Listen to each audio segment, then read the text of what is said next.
That, let's move on to our committee business.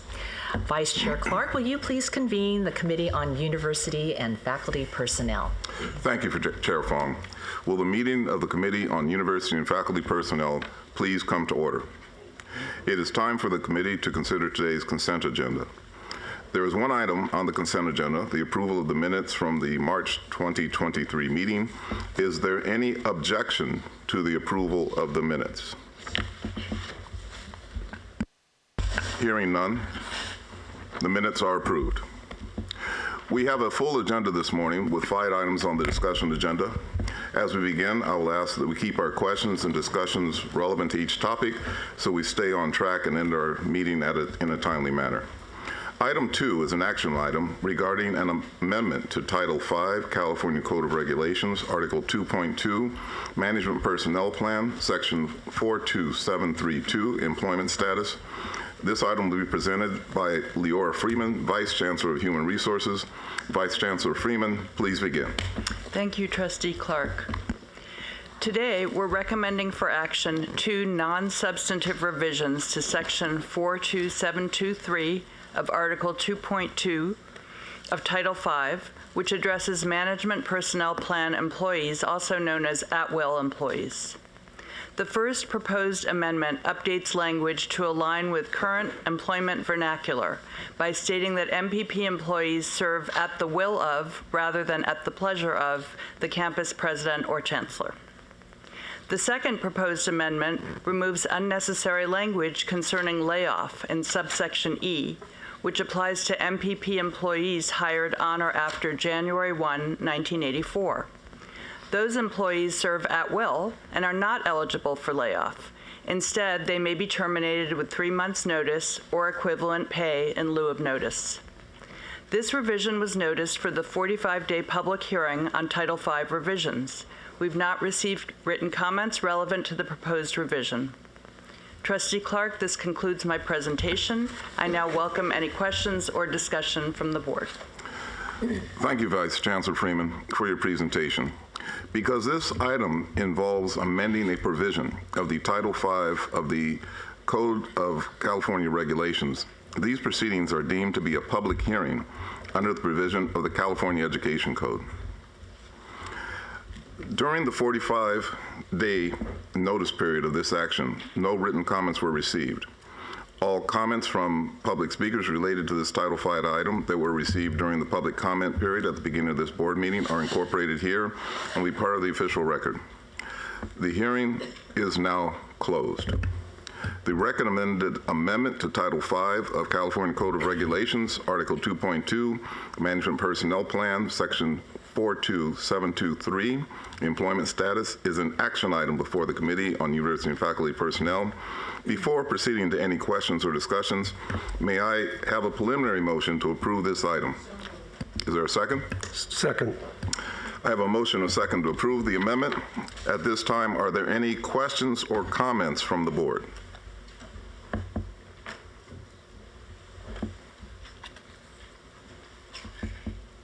Very well. There's been a motion and a second for approval of this amendment. Hearing no further questions or comments, we will now vote on the item. Only committee members may vote at this time. All committee members in favor, please say aye. Aye. Aye. Those who are opposed? Those who wish to abstain? The item is approved. Item 3 is an action item concerning the executive compensation of the president of California State University, Chico. This item will be presented by Interim Chancellor Kester. Thank you, Trustee Clark. As Chair Fong announced a few moments ago, Dr. Stephen Perez has accepted the position of President of California State University, Chico, and I join in expressing my pleasure at this appointment. Our new president at Chico is familiar to many of us. Dr. Perez is a bold leader with a long-standing commitment to improving student achievement that has been demonstrated through his many years of extraordinary service and a proven track record, importantly, of building collaborative relationships with faculty, staff, and students. For 20 years, he served at Sacramento State including as a professor, department chair, interim dean, vice provost, and provost.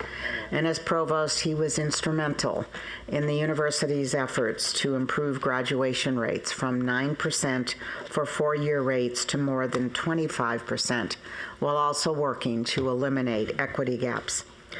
Dr. Perez served as interim president at San Jose State University for 1 year.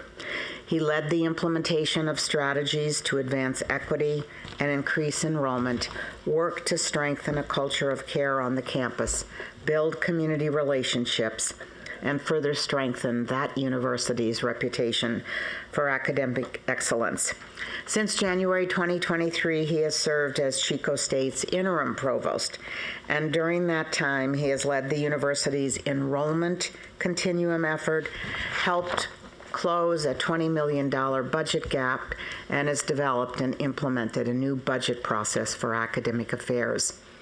Dr. Perez earned a bachelor's degree in economics from the University of California, San Diego, and his master's and PhD in economics from the University of California, Davis. I'm confident that the CSU and Chico State are long going to benefit from the remarkable breadth and depth of his expertise and experience, as well as his personal qualities. In closing, I recommend that the next president of California State Chico, Dr. Stephen Perez, receive an annual salary of $454,757. The Chico State does not have an official university house for the president. Therefore, Dr. Perez will receive an annual housing allowance of $50,000. This is the same housing allowance as the current president. In accordance with existing policy, a monthly auto allowance of $1,000 and standard benefits for executive classified employees are also provided. To members of the committee and full board, I ask for your approval of the compensation for the next president of Chico State as published in the item that was just shortly put before you. Thank you, Trustee Clark. That concludes my presentation. Thank you, Interim Chancellor Kester, for your presentation. The approval of the executive compensation, President, California State University Chico, is an action item before the Committee on the University and Faculty Personnel. Before proceeding to any questions or discussions, may I have a preliminary motion to approve this item? So moved. Is there a second? Second. There's a motion and a second. Are there any questions or comments from the board? Hearing no questions or comments, we will now vote on the item. Only committee members may vote at this time. All committee members in favor, please say aye. Aye. Any committee members opposed? Any committee members wish to abstain? The item is approved. Item 4 is an action item providing executive compensation for the President of California State University, Sacramento. This item will be presented by, again, Interim Chancellor Kester. Chancellor? Thank you, Trustee Clark.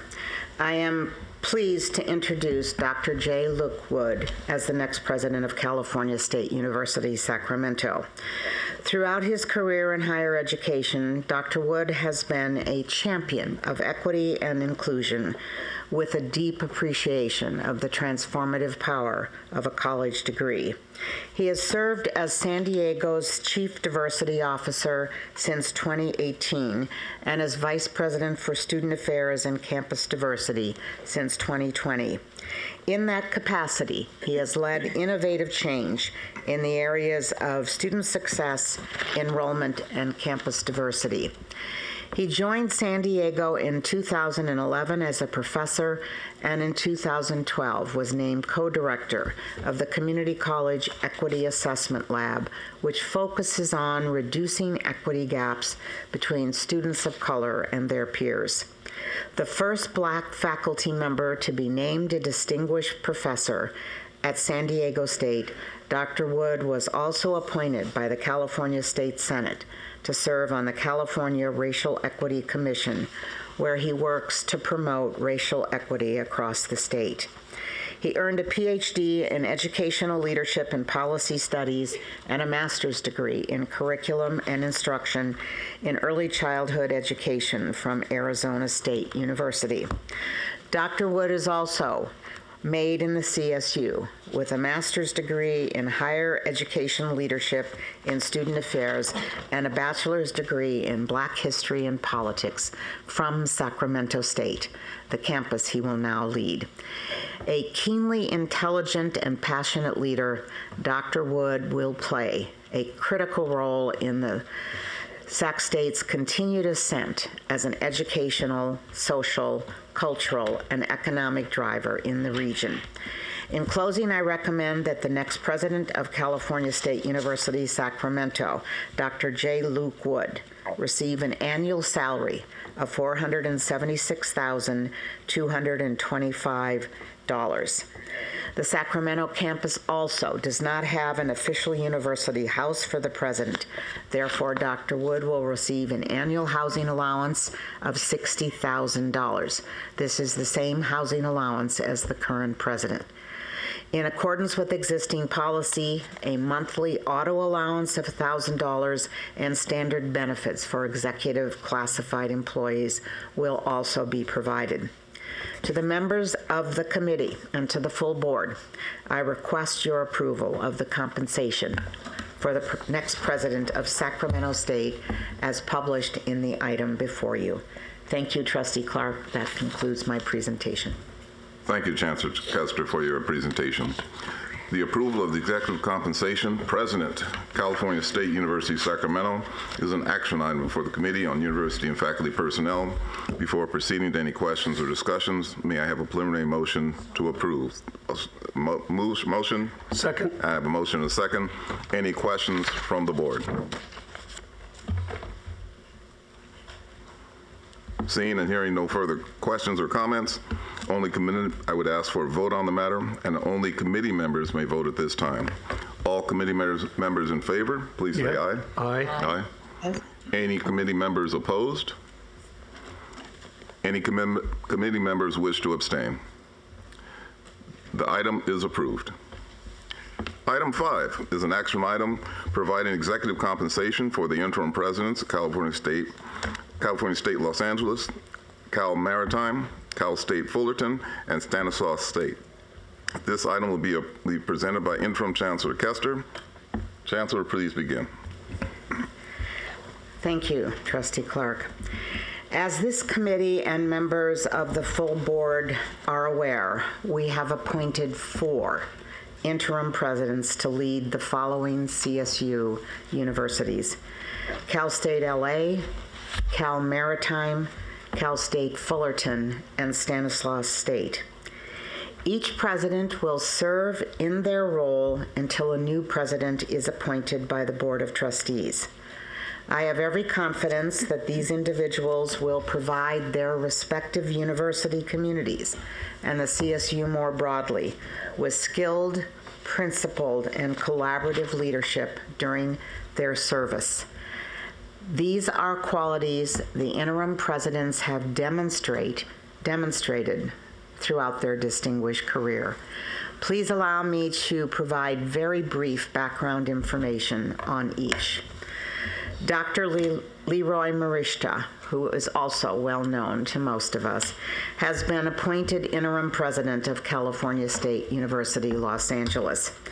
He's an extraordinary leader with a long and distinguished career in which he has demonstrated unwavering commitment to inclusive excellence, student success, and to educational equity. Leroy served as president of Cal State East Bay for nearly 10 years. Under his leadership, student achievement at East Bay reached new heights. Graduation and retention rates steadily increased while equity gaps narrowed.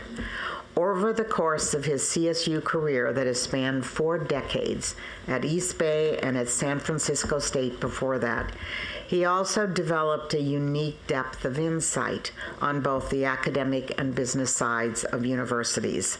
He has provided a valuable perspective on system-wide issues, more recently serving on the Financial Sustainability Strategic Work Group, where his experience and vision proved invaluable. Joining the California State University Maritime Academy as interim president is retired Navy Reserve Vice Admiral Michael Dumont. Vice Admiral Dumont possesses an extraordinary breadth and depth of specialized knowledge and skills that align perfectly with the unique needs of Cal Maritime.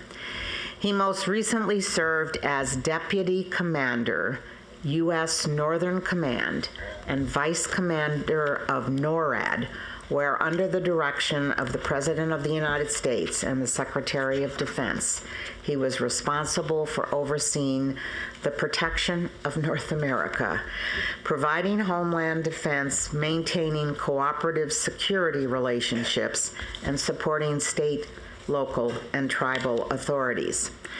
While not serving in uniform, Vice Admiral Dumont has held senior policy-making roles in several agencies of the federal government.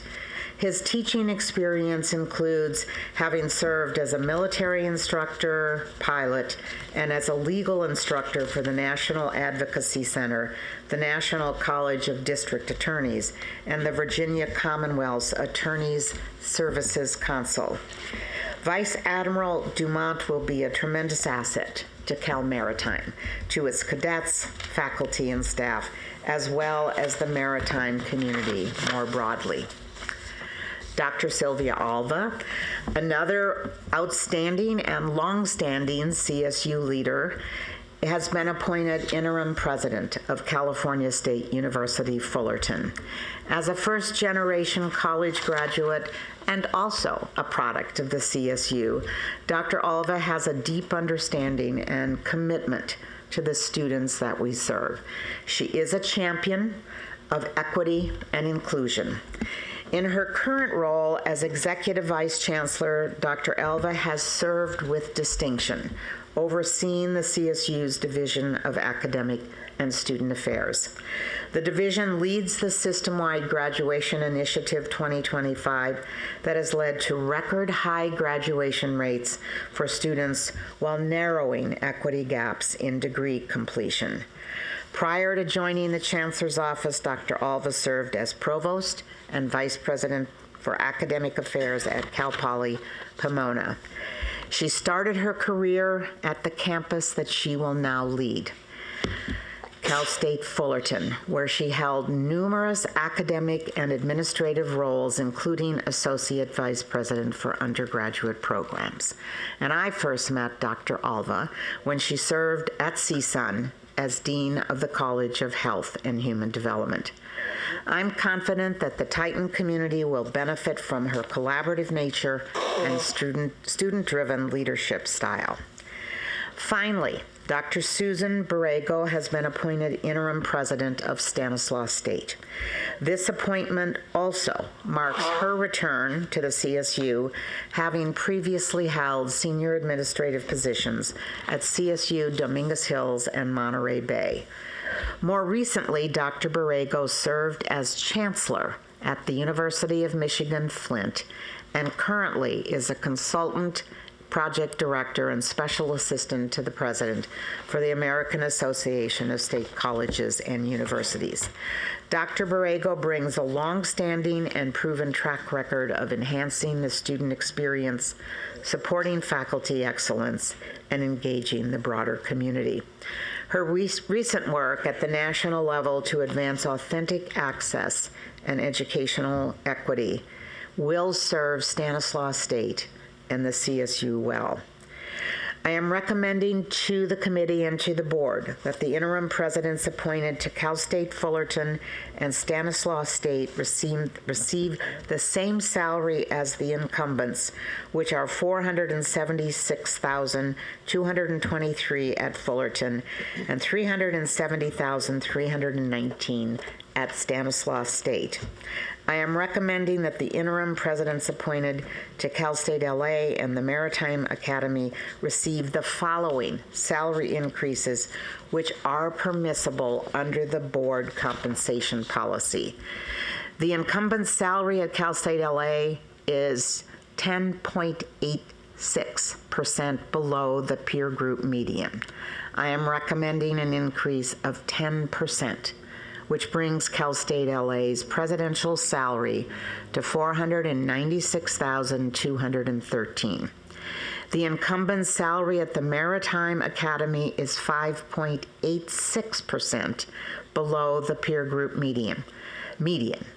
I am recommending an increase by this amount, which would bring the Maritime Academy presidential salary to $370,241. Both of these increases are authorized by board compensation policy, which allows the board to increase a new president's salary by up to 10%.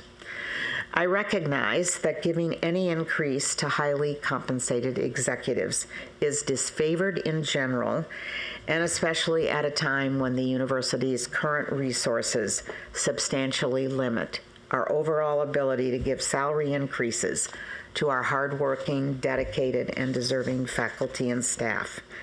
As the CSU leaders, the board and I have a duty to make decisions that we believe are in the best interests of the CSU and our individual universities, even when those decisions are unpopular. Serving as a university president is an incredibly complex and difficult 24/7 job that seems to get harder and harder every day and requires great skill, experience, intellectual, and emotional intelligence. I ask that the board approve the recommendations for compensation, including the increases at the two campuses where the presidential salaries are either significantly below peer group median or below peer group median and at the lowest end of the CSU presidential pay scale. To members of the committee and the full board, I request your approval for the compensation for these interim presidents as published in the agenda item before you. And one final personal note, congratulations to these outstanding educational leaders. Their strong, capable, and ethical leadership will undoubtedly lead to sustained positive momentum at these four important California State University campuses. Thank you, Chair Clark. Thank you, Dr. Kester, for your presentation. The approval of the executive compensation for the interim presidents of Cal State LA, Cal Maritime, Cal State Fullerton, and Stanislaus State is an action item before the Committee on University and Faculty Personnel. Before proceeding to any questions or discussions, may I ask for a preliminary motion to approve this item? I have a motion. Do I have a second? Second. I have a second. Are there any questions or comments from the board? Hearing none. This is an action item. Only committee members may vote at this time. All committee members in favor, please say aye. Aye. Aye. Any committee members opposed? Any committee members who would like to abstain? The item is approved. Item number 6 is an information item for the board on Cozen O'Connor's statewide Title IX and DHR assessment. This item shall be presented by Vice Chancellor Freeman, and we have representatives with us today from Cozen O'Connor as well. However, before the presentation begins, I would like to turn it over to Chair Fong for some brief introductory remarks. Chair Fong. Thank you, Trustee Clark. Events of early last year converge to make painfully clear that the CSU had fallen short in our effort to provide campus environments that are safe and welcoming, where students, faculty, and staff can thrive personally, professionally, and intellectually, free of discrimination, harassment, and sexual misconduct. While occurrences of sexual misconduct, discrimination, harassment, and related behaviors are heartbreakingly common on college and university campuses across the country, it was evident to us that the issues raised on our campuses demanded a system-wide approach to provide sustainable and meaningful solutions, to restore the trust of our stakeholders, to live out our principles and core values, and to honor our mission. Most of all, they demanded immediate and decisive action. This board took that immediate action. In fact, at our next scheduled meeting in March of 2022, the board retained Cozen O'Connor's Institutional Response Group to conduct a system-wide assessment of the university's implementation of Title IX and other anti-discrimination programs at the Chancellor's Office and across our 23 universities.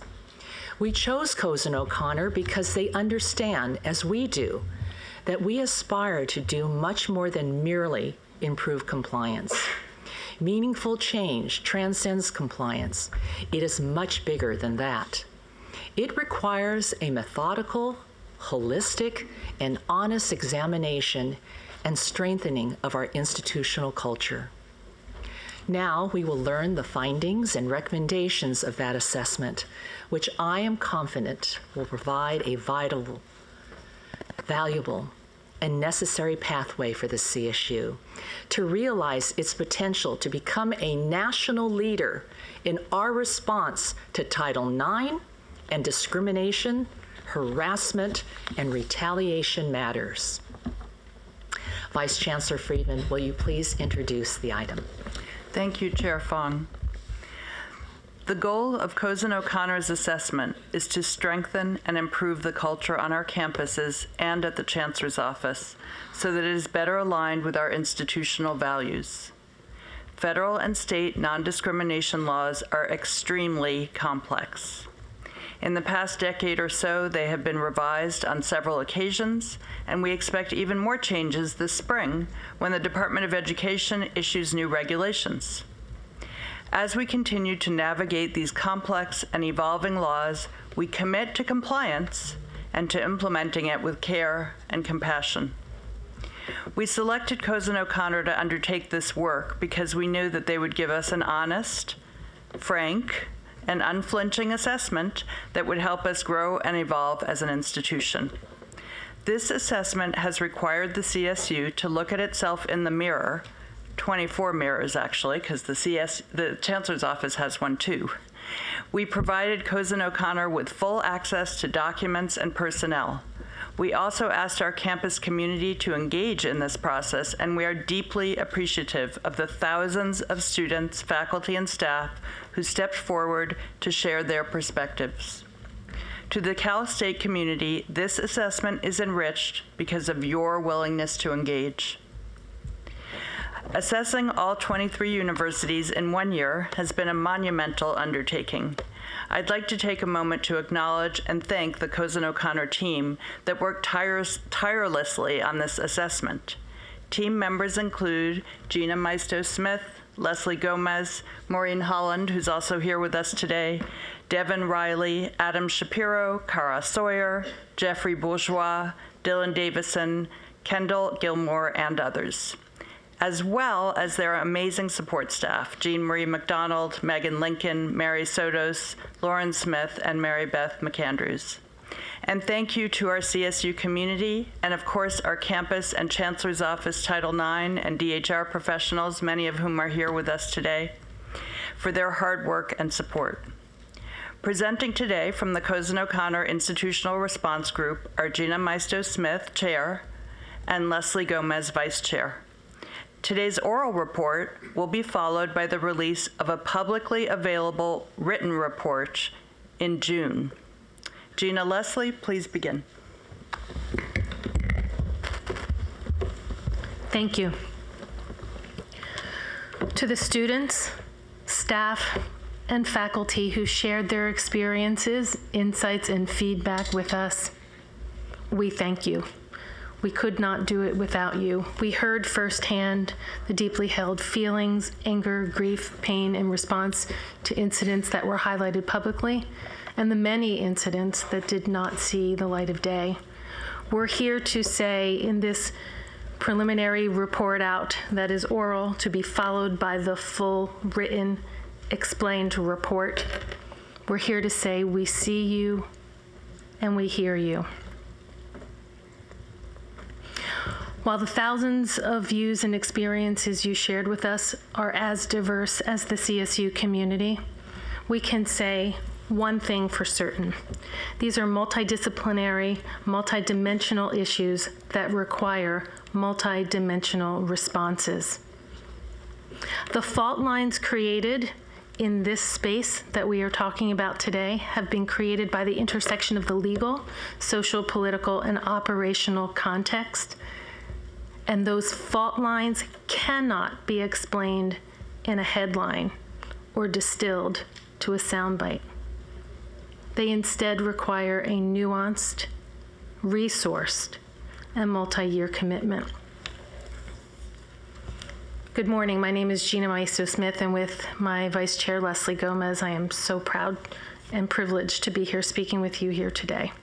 The lens that we bring to this work is unique. Our work is nationally focused, as was shared, on improving institutional responses to all forms of discrimination, harassment, and other behaviors. We work toward giving advice and assessments regarding implementation. We do cultural assessments that inform institutional structures, designs, and effective practices.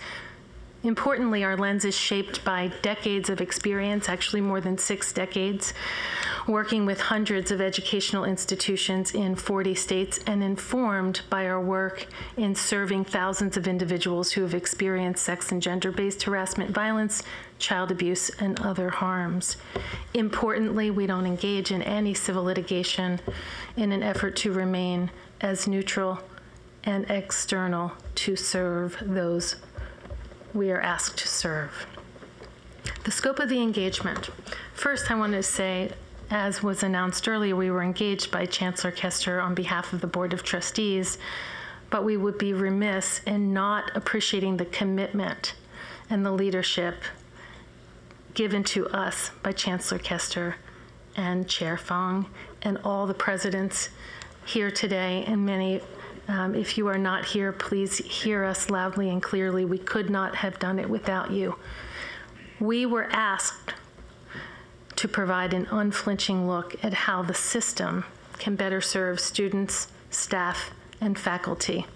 As was outlined, it's a system-wide assessment of implementation to evaluate strengths, challenges, and resources across the system, all 23 plus the Chancellor's Office, and to provide advice regarding opportunities for coordination, alignment, oversight, and efficiency. To our knowledge, this is the largest and most comprehensive assessment of its type, and a monumental undertaking, as Vice Chancellor Friedman said. And thank you as well, Vice Chancellor Friedman. A little bit about the context, and good morning. Thank you for the privilege and honor of being here. We looked at 3 forms of behavior. We realized that because we work in this field so frequently, that the words to us have more meaning than they may to the general public who's listening today. Those forms of behavior fall into the category of Title IX, the federal civil rights law that prohibits discrimination on the basis of sex or gender in an educational institution that receives federal funds. In the middle category on your screen, all other forms of discrimination, harassment, or retaliation based on protected statuses. Those come from both the federal and state framework and are codified in the CSU's non-discrimination policy. The third category is the one that actually brought some of the greatest conversations on campus, and that was what we call, for lack of a better term, other conduct of concern. It's conduct that might be on the basis of a protected status, but is not sufficient severe, pervasive, or persistent to rise to the level of a policy violation, a one-off comment, if you will. It's conduct which might also not be based on a protected status, but is conduct that is nonetheless disruptive to the living, learning, and working fabric of your community.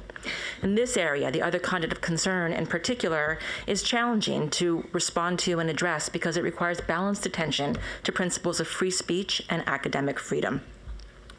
As we think about the core obligations, and this will not be a long teaching moment, just a brief one, but for the CSU at the Chancellor's Office and at every one of the 23 universities, there are core obligations essentially to eliminate, prevent, and address discrimination and harassment. That includes having somebody designated as oversight, having written policies or grievance procedures that outline how we will respond, providing prevention and education more broadly to all of our campus community members, and training those who are the implementers, those who do the work on a day in and day out basis. The current federal framework talks about a difference between a report and a formal complaint, and it recognizes the concepts of complainant agency and autonomy.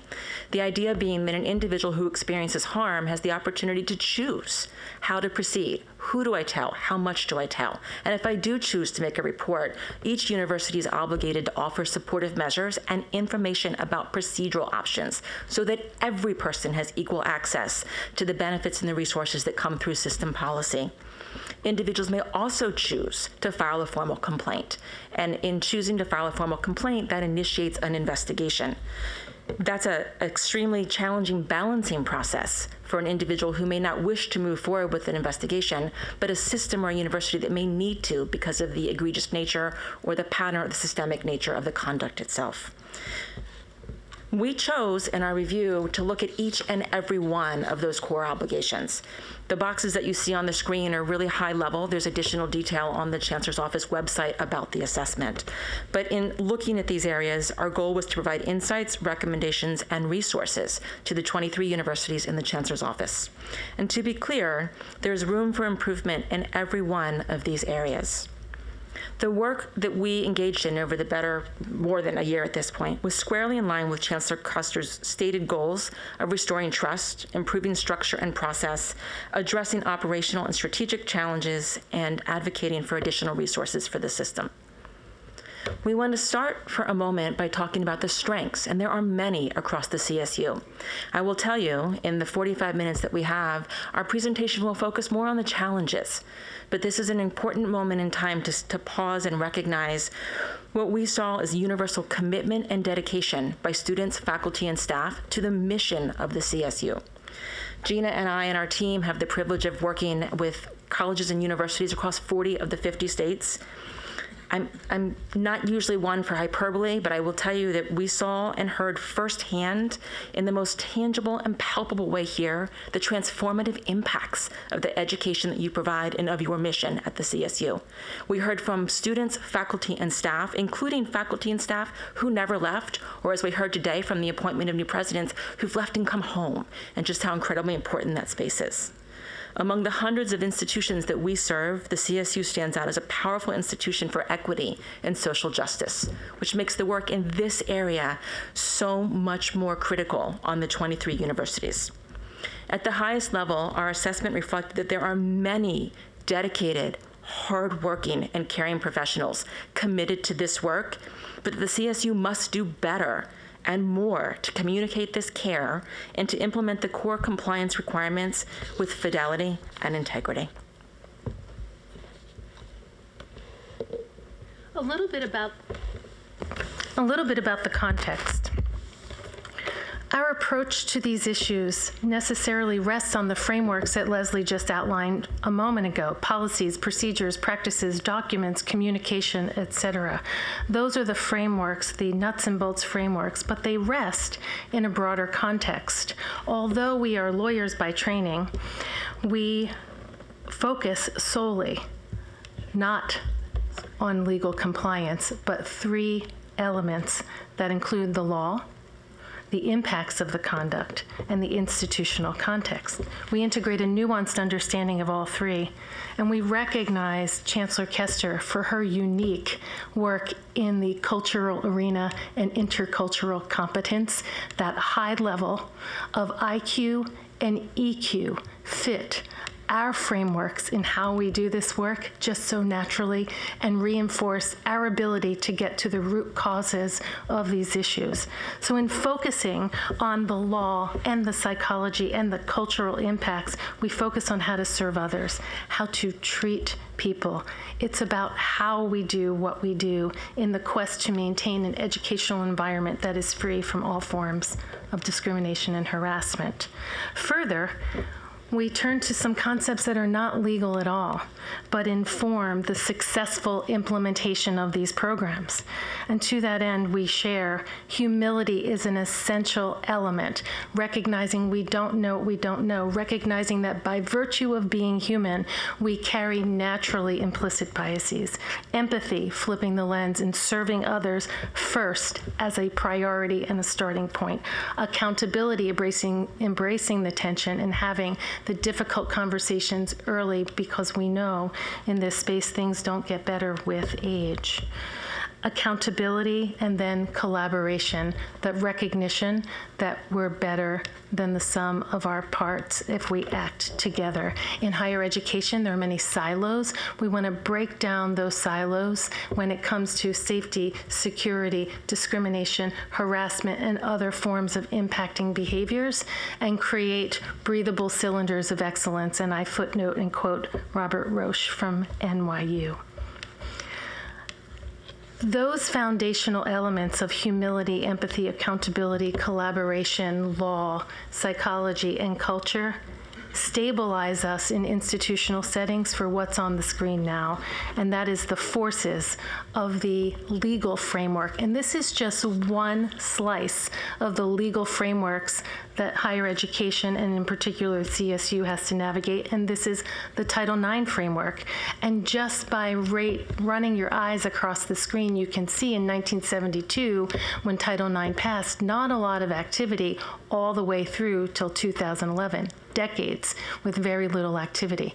From 2011, an avalanche of regulatory activity until 2017, when that avalanche of activity was rescinded by the next administration.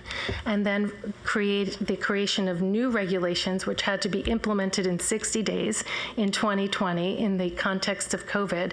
And now if you run your eyes to the end of the screen, look what's happening. Another swing. It's not just a pendulum swinging back and forth in the legal context. It is what I call a wrecking ball at this time. We are anticipating, as we sit here today, regulations to be dropped by the federal government in the space of Title IX. And that all lives in the context of state laws and your state courts. And that framework makes it even more complex to implement. The unprecedented layering of these laws and processes, state, federal, local, does not effectively recognize the costs, both monetary and human cost, of the broader ecosystem within which these things exist. The challenge of the context looks a little something like this, to put it simply. If you run your eyes just down the center of the screen, that is the university context. Receiving reports, thinking about centralized responses, ensuring that they're informed by all the inconsistent, overlapping, and complex legal framework. But if you shift your eyes just to the left of the screen, there's law enforcement. Just to the right of the screen, civil and regulatory actions. And to the far right, the concerns and the important issues of ensuring that we balance privacy and individual matters with the public's right to know. It is a multi-headed hydra. It is a complex legal soup that higher education, in particular the CSU, swims in. But I want to flip the lens from the challenge of the institutional legal framework to the concept of care.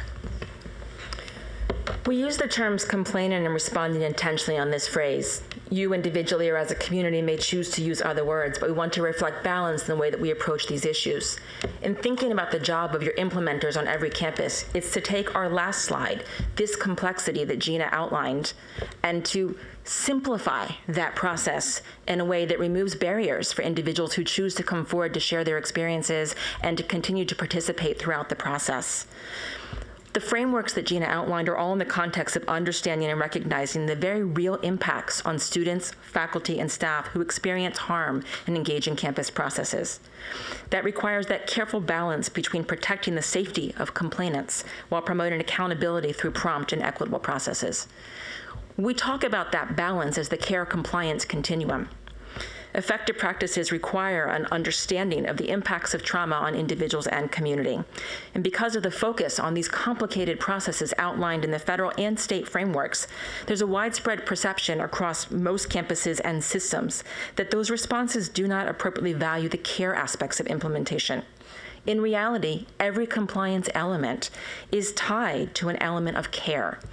And the goal in compliance elements or compliance requirements is to ensure that the next person who experiences harm and chooses to come forward to share their experience won't also receive harm by an institution based on failures in how we respond. To quote a college president, I used to think that I had the perfect alchemy of policy, and if so, I would be inoculated from these issues. I've since realized that I would far rather have mediocre policy and first-rate implementation. And that's the heart of where our work focused in terms of how we do what we do at the CSU. I won't do a detailed dive on what our process entailed. That's outlined for you in the Chancellor's Office public website. But we did do campus visits to all 23 of the universities, engaged in extensive community engagement, reviewed written documents, and then sought to pull together and aggregate those themes to provide to you a comprehensive, robust, and thorough assessment. Importantly, our engagement across the system allowed all individuals to share information without personal attribution so that we could aggregate themes but respect privacy. Our engagement was both individual and system-wide. We sought to ensure that we interacted with all of your representative and shared governance bodies, including as recently as last week, the CSU Academic Senate and the Council of Campus Senate Chairs, who we had the privilege to meet with multiple times over the course of our engagement. We also put forth an email, calstatereview@cozen.com, received more than 160 individual responses to that email that were often individuals who wanted to share their own experiences. The campus visits were extensive. Each lasted approximately 3 days and an additional 1 to 3 days of follow-up Zooms and conversations. On those campus visits, we met anywhere from 35 to more than 100 individuals and followed up with additional engagement across the system. We issued in December a survey that went campus-wide or university-wide, and it was tailored to each university in terms of the names and the titles of their resources on their offices, which are not consistent across all 23 universities. We had nearly 18,000 responses to that survey, which allowed, again, for anonymous participation. The survey included responses from more than 11,000 students, more than 2,700 faculty members, and more than 4,400 staff and administrators. And we're aggregating the themes from that survey. They've been woven through this presentation and into our written report. We turn next to a number of caveats and complexities. We recognize that this review occurred at a moment in time, and we recognize also within the confines of time today, we don't have the capacity to do justice to all the nuanced discussions that you will receive in the full written report. We necessarily focus on the most pressing challenges and observations, and we hope that the detailed written reports that you've received will convey the full complexity of the issues that we prioritize here. The caveats and complexities of this response and this assessment were the timing. We looked at a unique moment in time, a moment in time that was impacted by the national and California State University context, where there were very public accounts of flawed Title IX responses by the former chancellor and some university leaders. It was a time of significant interruption to normal campus operations, given the impacts of COVID-19. It was a time where the implementation of the 2020 Title IX regulations and now the pending revisions are creating quite an unsteady surface.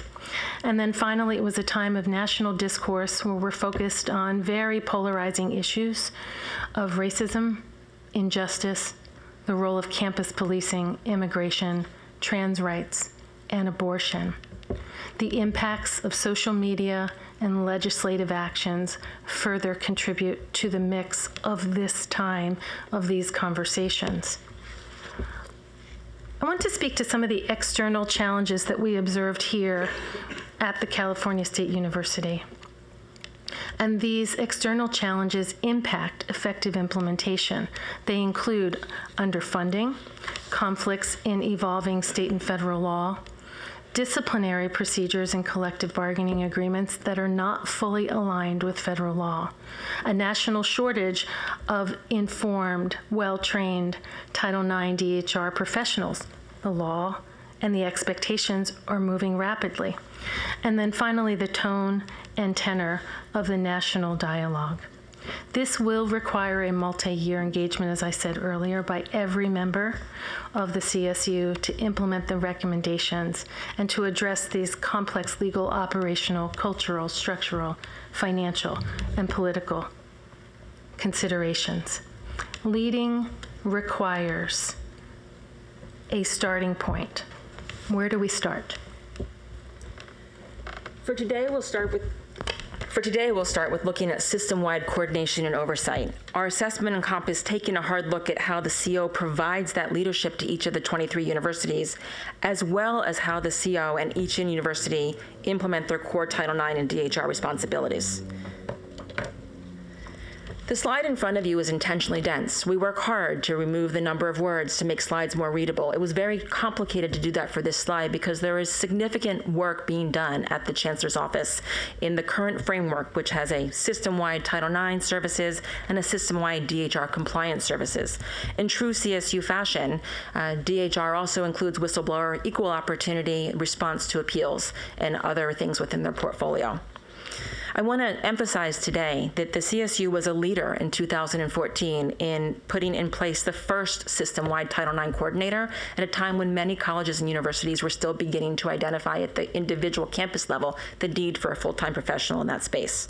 This current staffing model, although it's been in place since about 2018-19, is so relatively nascent. There are a handful of individuals at the Chancellor's Office that look at things like system-wide policy, training, onboarding, annual conference, putting together resources, coordinating and training external resources that we rely upon, responding to PRA requests, responding to outside regulator or auditor requests, and thinking about how we respond to whistleblower reports, those other reports that get elevated from the university for the Chancellor's Office to investigate and respond to, and all of the appeals through the Title IX and DHR processes.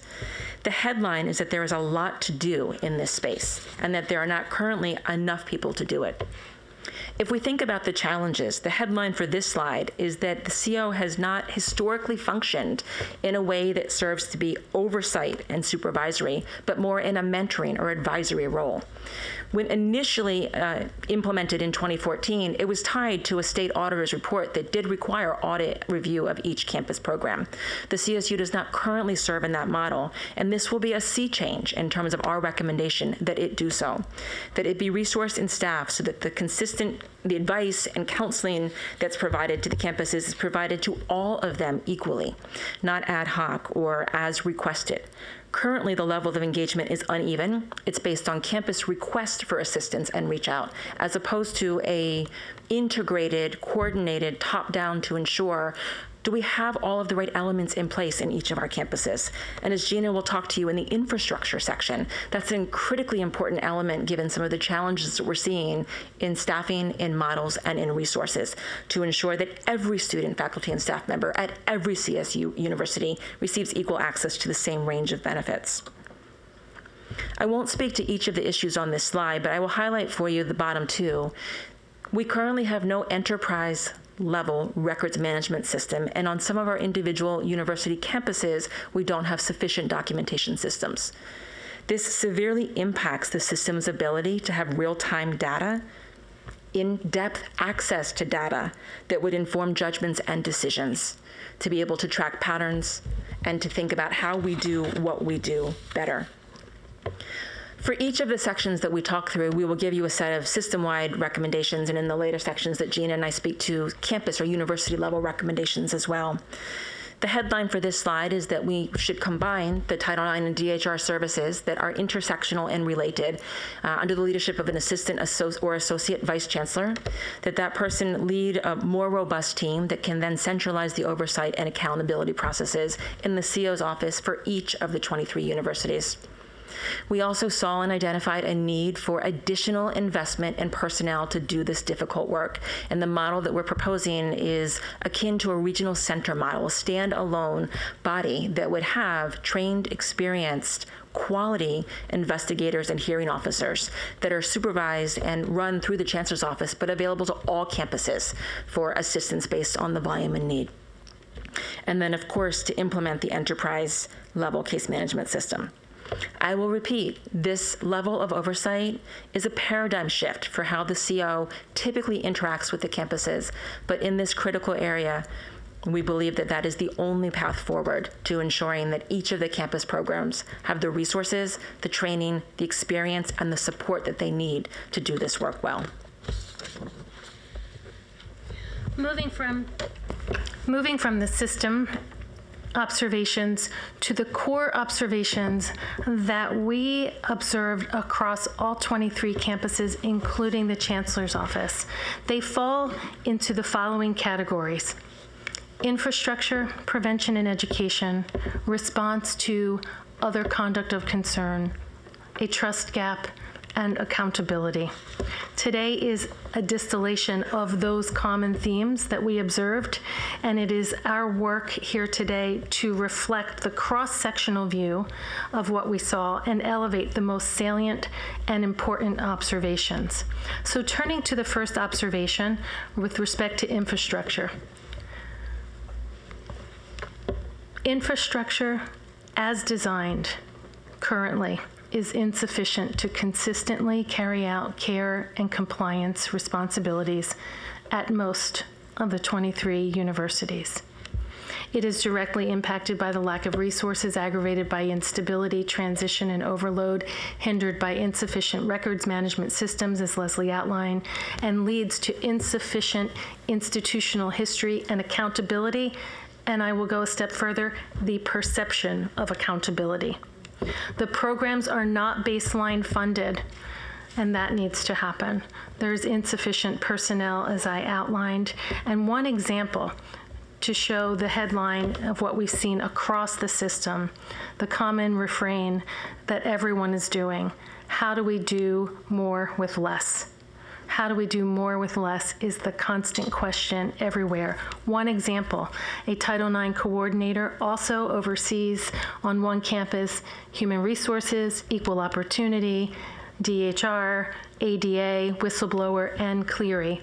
And that one person is supported by one individual for a campus of 10,000 students.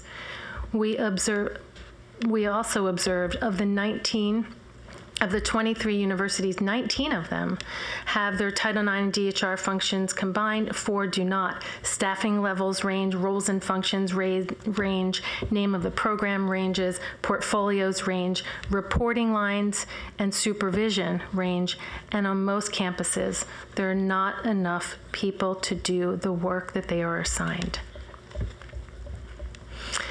The impacts are plain. We cannot consistently demonstrate care and implement core compliant functions. Timeliness is impacted, overall effectiveness is impacted, perception of the process is impacted, the ability to engage in strategic, proactive, and preventive work is impacted, and that overall leads to what Leslie will talk about in a few moments: diminished trust in the system, in the university, in the office, in the administrators. And that diminished trust leads to barriers to reporting. What we have seen across the system is something we often refer to as overload accommodation. Individuals that are overloaded with too much responsibility are focusing on the fires. And as a consequence, all the other things are just dissolving and leading to a lack of trust in the system. The recommendations at a system level are many, and we will outline these in great detail in the report, but I want to focus on two. One that you will hear with every recommendation: identify additional resources and be creative in that resourcing for that infrastructure, in that coordination of efficiencies, perhaps, as Leslie outlined, with a regional center, with creative funding models. The main one I want to focus on this slide here today is to provide support and accountability structure to strengthen and coordinate the internal procedures on each campus. Tiered accountability is the headline to walk away from this slide with. Tiered accountability to outline the appropriate types of personnel, standards, systems, and quality control and quality assurance steps. Recommendations at the campus level are to integrate that strategic work with the CO's office on the combining Title IX and DHR functions, oversight of systems, and enterprise-level case management work. Turning to core observation number 2, this is the framework that at most of our universities, what we provide is through our online modules. There's a very high rate of response in the online modules, but that response rate isn't going to be sufficient to help us drive culture and climate change. They're necessary to establish a baseline, but not sufficient to do the work that we need to do to transform culture on each and every one of our universities. We observe significant gaps in the required primary prevention and awareness programs. And in large part, as Gina framed, that's because of the overload accommodation that exists, that individuals who are in the front line as being Title IX or DHR administrators and or those in health promotion or confidential advocates are wrapped and busy and overwhelmed with responding to the reports and the individuals standing in front of them who are asking for help, which leaves the rest of this work in all of these areas that you see on the screen, the integration of the educational objectives, the things that are core to the heart and the mission of what a university does well, how we educate, embrace the tension, and talk about difficult concepts. The work that we observed on the 23 campuses, and to be clear, there is a wide variety. So we're speaking in all 23. There are some that have phenomenal efforts that are happening around prevention and education. Those will be highlighted in the individual reports. There are others that struggle even to maintain staffing in their confidential advocate role or in their Title IX coordinator role, and therefore this prevention and education work tends to take a back seat. On every campus, we saw that the work was more ad hoc and diffuse rather than coordinated and intentional. And stepping beyond the traditional prevention and education programming that we evaluate, we saw a great need for professional development, both to ensure consistent understanding of employee reporting responsibilities, but also so that our managers, our department chairs, our leaders, and our administrators had the core competencies and skill sets to be able to identify issues, report concerns, and problem solve to resolve conflicts. At the system level, we are recommending additional personnel to lead and oversee the prevention and education efforts across all campuses, and for the CO to take a leading role in creating a matrix of all of the training requirements under all of the federal and state requirements, which are evolving, as you'll see in the written report, particularly in California, so that we can ensure that we're giving good guidance and direction to each campus on all of those mandates. We're also recommending that the CO provide all university-level senior leaders, including presidents, vice presidents, vice chancellors at the system level, deans, department chairs, and managers, with additional education on the topics that you see on the slide, and that we continue to host annual symposiums focused on prevention and education specifically. At the campus level, this requires the appointment of one individual who has the designated oversight and responsibility. The terrible analogy that I often give is at the family reunion, there are so many adults present that nobody is actually watching the children. And this is saying, let's put the one adult in charge, the one person who's going to have oversight of our responsibilities. And yet we'll all come together in a campus-wide committee of the individuals who do this work, because it's not one professional who teaches and leads and educates, but it's a multidisciplinary response in every aspect of university life, whether it be fraternity and sorority life, athletics, residential life, student organization leaders, and thinking through how do we approach these issues for our faculty, staff, and students. And then we also recommend that strategic plan be created on each campus. How will we do this? Who will do the training? What does our calendar look like? And that is published and shared with the community widely. The third core observation is the observation with respect to other conduct of concern. This was a most vexing concept that emerged as we looked to the Title IX and discrimination, harassment, and retaliation cases. And it emerged because we heard in some of the feedback, many times individuals went to the Title IX or DHR office, shared a one-time occurrence that may have been based on race or gender, and were told this does not rise to the level of a policy violation. That's one way it came up, and they walked away, felt underserved, had no response, and didn't know where to go or what to do. This is an example of overload accommodation. If I'm overloaded and this one comes in, it doesn't rise to the level of a policy violation, one less thing I have to worry about. Pass it off. There's nowhere to pass it off to. What has occurred in this context is that we've seen these examples, but also conduct that is not based on a protected class but may implicate other policies like your professionalism policy. Again, nowhere to go. And finally, there is additional conduct that is complained about that may not be subject to any form of discipline because of free speech or academic freedom considerations. Nonetheless, unaddressed conduct in all three of these areas is disruptive to the fabric of the working, learning, and living environment for students and employees. What we saw, there was no consistent process for reporting, resolving, documenting, or tracking. So in the case of the first example, where someone came in and said, I received this comment based on my race or gender or some other form of protected class, one time may not be severe, persistent, and pervasive. But 2, 3, 4, 10 over time may be.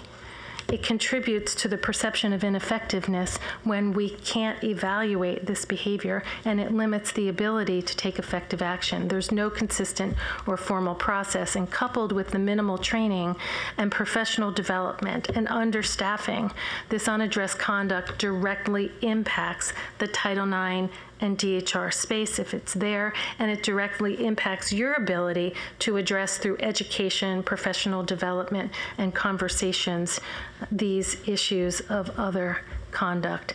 And it also further limits our opportunities to educate about the important principles of free speech and academic freedom.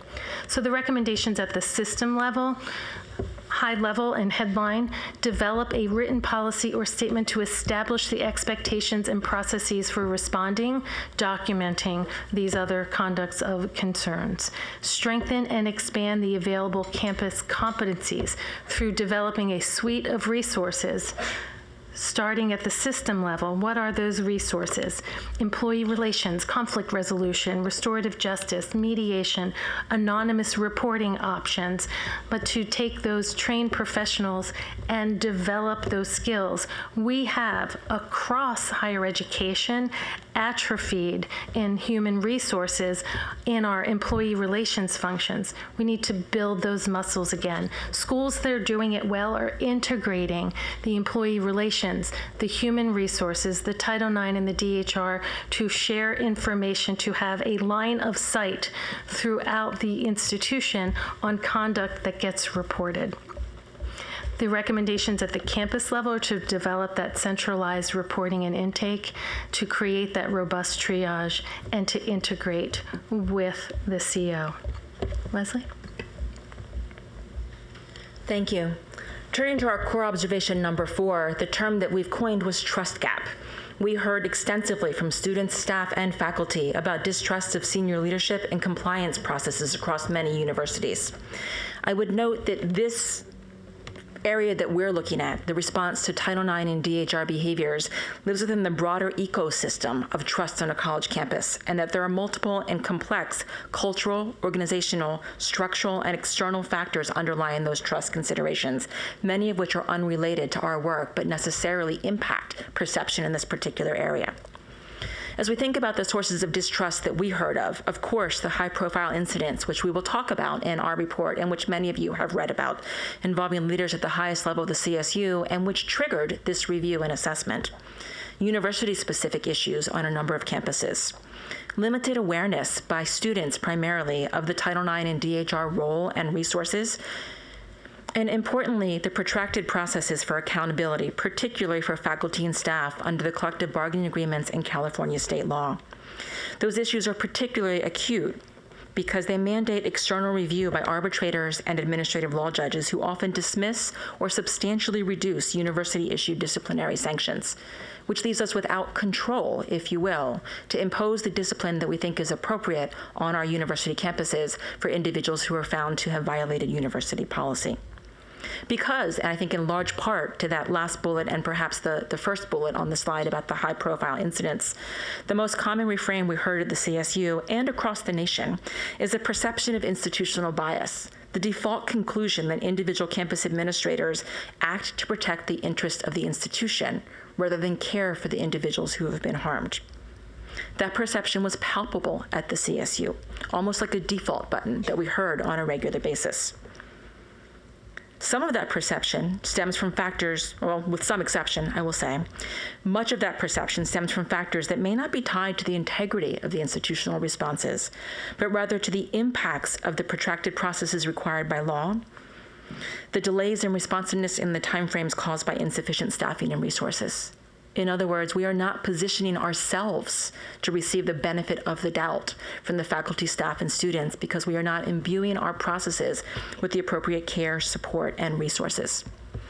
The challenge in this context is that the majority of reports that come in are what we call credibility cases that are tasked with looking at difficult interpersonal issues through the lens of understanding somebody's experience, that there may not be, as we think about black or white evidence that we might see in another type of disciplinary matter.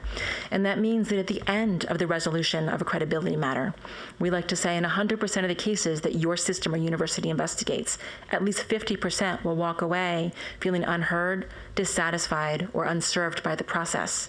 And when they do, they no longer point the finger at one another, but back at the process. And that means that our processes have to be intentional and designed with care and forethought. Because the impacts of that trust gap are that we increase barriers to reporting, we enhance fears about actual or perceived retaliation, and that underreporting impacts their ability to address conduct in a meaningful way. The unaddressed conduct that's occurring on campuses negatively impacts morale, undermines confidence in the institution, and impacts core mission. And fundamentally, it may mean that we're losing students and employees who feel that there's a barrier to their education or to their employment because of conduct that we have not addressed. I won't walk through all of the trust gap recommendations other than to say they're really tied to communication.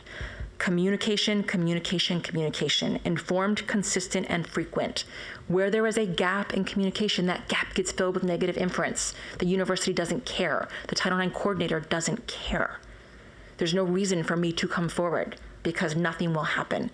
And in this context, we have to over-communicate to ensure that we do care, that something will happen, that we will take steps, that we will protect you, support you, offer measures, and through our fair, prompt, and equitable investigation, if there is conduct that is a policy violation, take action to sanction as appropriate, and then remedy the broader impacts.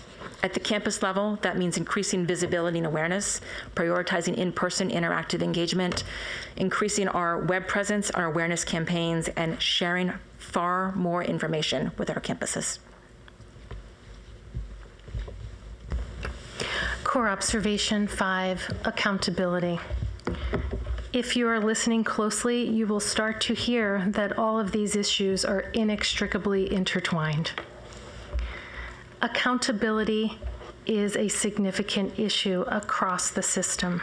The system is in dire need of systems of accountability for both individual actors as well as Title IX and DHR programs. Those programs need increased structures for accountability.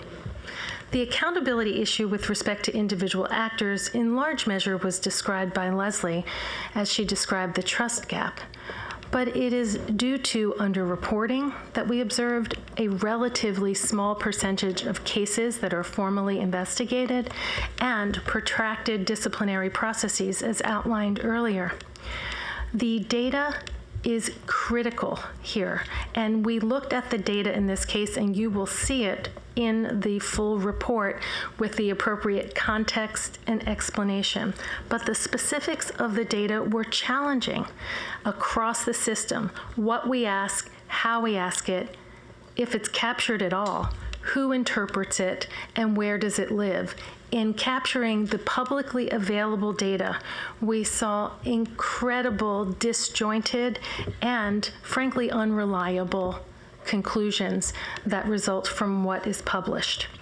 But we do know one thing for certain, even with the challenges in the data maintained by the system at the campus level, gave us sufficient confidence to reflect that a very small percentage of cases go all the way through to formal resolution. Even if you doubled the amount of cases that the system says go to formal resolution, that is still a very small number. So I want to talk about that just a little bit, because when a report comes in, as Leslie outlined, we want to lean into agency and autonomy of that person making that report. The response to the outreach after that report may not be forthcoming. Someone may not want to proceed. Someone may choose to engage with supportive measures only. That person may choose an informal resolution, which is quite frequent. Very few will go through with an investigation, and of those that start an investigation, they never result. The majority, let me say it this way, the majority do not result in formal resolution. The focus here has to be on raising awareness and visibility of campus resources and also identifying barriers to reporting. But we can't do that without good data, without good tracking, without good training, without good education, without informing those who are receiving the reports how to document, what the standards are, and what the expectations are. Further, as Leslie outlined a moment ago, post the Title IX DHR process, in the cases that actually do go forward, there's a protracted disciplinary process that is not aligned with Title IX and the Clery Act in many regards. Training of the third parties who are doing it, equitable participation of the parties, equal and timely access to information, changes to the outcome before it comes final. There are issues with accountability for the individual because of those post-sanctioning processes. And then finally, there are barriers to institutional accountability. Because of that record-keeping issue, immature structures, limited supervisory structures, no formal standards and processes for implementing across the system, and no standardized quality control. The recommendations at the system level, you're starting to hear the same things unfold over and over again, but evaluate those barriers to reporting. Review, revise tone, content, and the way we receive reports. Identify and work toward reconciling conflicts between, and this is most important, state statutory rights, collective bargaining agreements, and other state and federal requirements. We must convene at the top a conversation to reconcile those inconsistencies, because it is being played out on the experiences of your constituents. And then finally, documentation and tracking. The system level further is on the screen, and we will talk more about it in the final report, but it is creating those system-wide expectations and protocols and developing that rollout process to rigorously screen, evaluate effectiveness of the functions across the system. At the campus level, the strengthening will come from collaboration with the system level and a mapping of processes, expanding intake, assuring support and advocacy, and effective documentation. And then finally, we are recommending that the Title IX and DHR administrator remain engaged all the way through sanction and appeal until final. In coordination with the CO, that developed multidisciplinary approach will set the standards and will improve the processes. As we conclude, as Vice Chancellor Freeman shared, there will be a public release of our written reports in June, a system-wide report of the common themes that we saw and the work to be done at the system, as well as one for each of the 23 universities. Our work on each campus is working with university-appointed implementation teams that include student, staff, and faculty representation, and we will work to help the system and the individual universities with project plans. I'd like to close with gratitude and the appreciation for the opportunity to learn through this process. This work is hard, it is complex, and it is vital. We're humbled to have the opportunity to assist the CSU community in this mission-central, ambitious, and aspirational endeavor. The Civil Rights Framework seeks to remove barriers to access, and that is the goal, the heart, the soul, the passion of this work. As Leslie said, and we didn't collaborate on this, this work is hard, costly, and time-consuming. But I want to leave you with this one concept and observation of hope. Hope to navigate the gray zone. There's no better place to navigate this gray zone of complexity than at the CSU, with the gray matter and the heart of the CSU. This multi-generational, diverse collection of the greatest thinkers on the planet has been a privilege to work with, and we thank you for this unique opportunity to serve. Thank you. Thank you so much for this. Thank you, Vice Chancellor Freeman, and thank you to the entire COSIN team. Thank you for your hard work and on this presentation and on the presentation of the recommendations themselves. Now, this is an information item. We'll be taking questions and comments from the board. I will note that we are running a bit late in light of the importance of this. I would like the indulgence of the chair and the rest of the board. We'll be taking questions and comments from the board. However, I'd like to recognize our chancellor and some comments from Dr. Kester. Thank you for this indulgence in allowing me to offer a few additional comments. I want to begin by thanking the COSIN O'Connor representatives for their comprehensive report, but also for their team's extraordinary work throughout this journey. This was a far more complex and demanding enterprise than any of us anticipated. I thank as well those who work across our university system in Title IX and DHR work and professionals and the administrative support for their contributions. I also join in offering my gratitude to the CSU students, faculty, and staff who participated and provided input. I'm not going to take a lot of time. I direct all of you to my comments yesterday in the Chancellor's report. Let me just remind you all, as with honest and clear-eyed self-reflection, many of these report findings are difficult to hear. Their recommendations are daunting and complex. They require that we drive change in process, policy, and most importantly, in culture. And this change is going to be uncomfortable. But that is why the board commissioned COSIN to do this work. We're not going to steer away from the discomfort and the need for change. We've got a vision here. We've got a set of recommendations that move us from where we have fallen short to a new and better university system. We've been shown a path forward. All of us,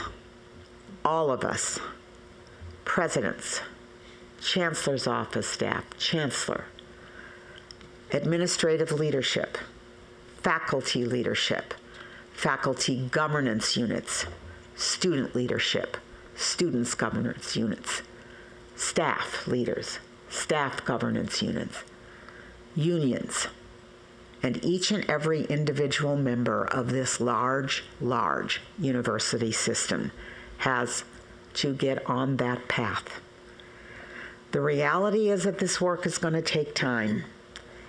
It's going to require us to confront deeply rooted and underlying social issues. But we commit to the work. We lean into it. And our work begins now. Thank you, Chair Clark. Thank you, Dr. Kester. At this time, I will take questions or comments from the board. Again, this is an information item at this time. Any board members like? Yes, Lieutenant Governor. Thank you so much. That was a very illuminating report. I don't think, certainly in the 4.5 years that I've served as an ex officio member of this board, that we've had any kind of real perspective system-wide or recognition that there are institutionalized shortcomings that are allowing for discrimination and harassment to persist.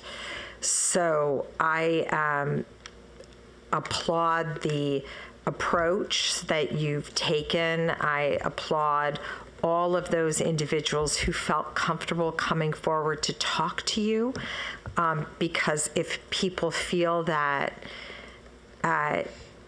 the challenges are so pervasive that by speaking up it won't make a difference, the fact that they would come and sit down and participate in supporting your research is really important. And that's why when I think about all of those who came forward, I'm very, I think this is a moment of great importance, that the report that you have handed off to the trustees today truly becomes an operational document to institute the kinds of changes that will rebuild confidence that those coming forward will be heard and something will be done.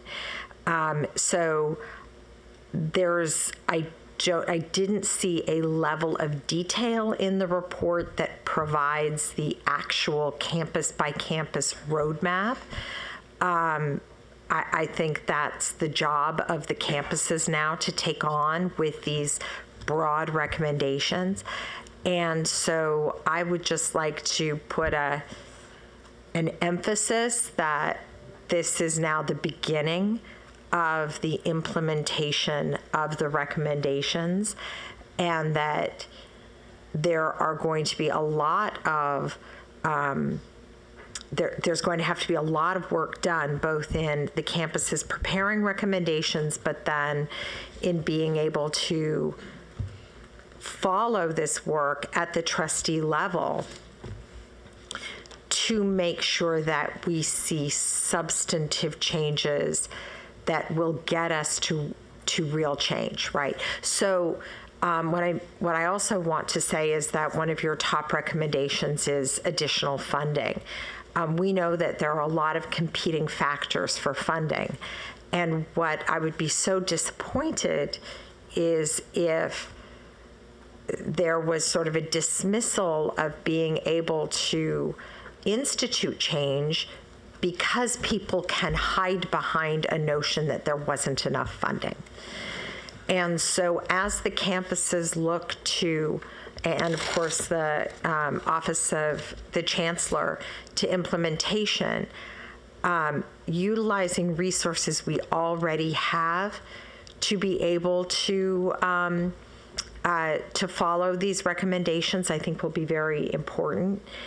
And having communication across the campuses of best practices, what is working and what isn't working, is also going to be very important. And let me just conclude by saying that in recent years, the examples of unprofessional and at least, and criminal at most behavior, the examples and the stories that have come to us have been shocking. If we take this report today and we continue to get failures, that to me is unacceptable. So taking this report today, recognizing that this is a high-level list of recommendations, and real change will come with operationalizing these recommendations into real reforms. And that is what I can say, that as an ex officio member of this board and someone who is put on this board to make sure that the public trust is represented, that to me is now the marker that we are laying down. So thank you very much. Thank you, Lieutenant Governor. You raised an important point. Vice Chancellor Freeman, would you like to give some preliminary responses to that? Yes, thank you, Trustee Clark. So first of all, the Cozen team was really constrained by time here. Their written report will be much more detailed. It will be coming in June. We also have FAQs on our Title IX website, the Chancellor's Office, that describes the role, the next steps, and the role of the implementation team. So I hope you'll see that we definitely plan to move quickly and promptly, and with more, there will be much more precision and granularity.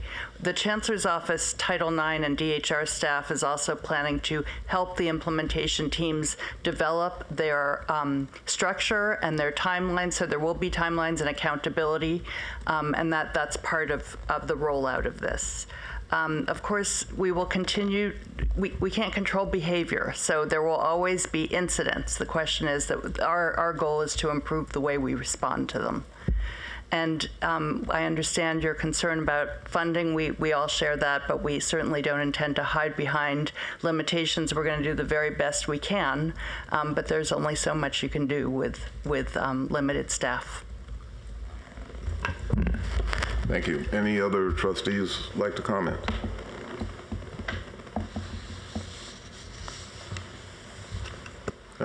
Okay. Very good. Yes. I'm sorry? Who am I missing? Can we just, there will be 23 campus reports attached and as attached to the report, to the main report. So each campus will get specialized findings. Very good. And if there, and by the way, I apologize to the persons watching this, to the presidents. I did a very poor job of time allocation. We're 15 minutes behind. I promise I'll try and do better next time. If there are no further comments or questions, Chair Fong, this concludes the business of the Committee on University and Faculty Personnel. Thank you so much, Vice Chair Clark. And I just want to state that I know that I speak for my fellow board members, that we are completely unified in our commitment to support the institution of change. And so thank you so much to Cozen O'Connor, to Vice Chancellor Friedman for the work that you have done on this. We will take a brief break and we will return at 10:25 a.m. Thank you.